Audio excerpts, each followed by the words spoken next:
আসসালামু আলাইকুম এভরিওয়ান, কেমন আছেন আপনারা সবাই? আলহামদুলিল্লাহ আমরা অনেক ভালো আছি। আসলে মধ্যবিত্তদের না পান্তা খেতে কোনো অকেশন লাগে না, কোনো পহেলা বৈশাখ লাগে না বা কোনো বিশেষ দিনও লাগে না।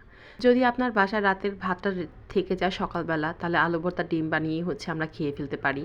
অনেকের শুকনা খাবার পছন্দ, অনেকের আবার পানি দিয়ে শুকনা মরিচ দিয়ে ডলে খেতে ভালো লাগে। যে যার মতো করে খেয়ে ফেলি। বাট আজকে আপনাদের সাথে একটা নতুন রেসিপির আলোচনা করব। সেটা হচ্ছে পোহা বা চিড়া ভাজা, যেটাই বলুন না কেন, একবার ধুয়ে নিয়ে পানি ঝরিয়ে নিয়ে সুন্দর করে পেঁয়াজ, কাঁচামরিচ, টমেটো বা অন্যান্য সবজি দিয়ে, মাংস দিয়ে এটা ভুনে ফেলতে পারেন। আমি এখানে একটা ডিম ইউজ করেছি, সাথে একটু মশলাও দিয়েছিলাম আর লবণ দিয়ে ভালো করে ঝুরা ঝুরা করে নিয়েছিলাম।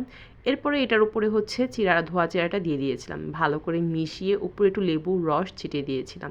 এতে না ভালো একটা সুগন্ধি বের হয়। আর এইটাতে তেমন কোনো মশলা তেল ঝামেলা থাকে না, তাই খেতেও খুব ভালো লাগে। ইজি পিজি একটা নাস্তা হয়ে যায়, সাথে যদি হয় শশা, কী যে মজা লাগে! আপনারা অবশ্যই ট্রাই করে দেখবেন। And thanks for watching.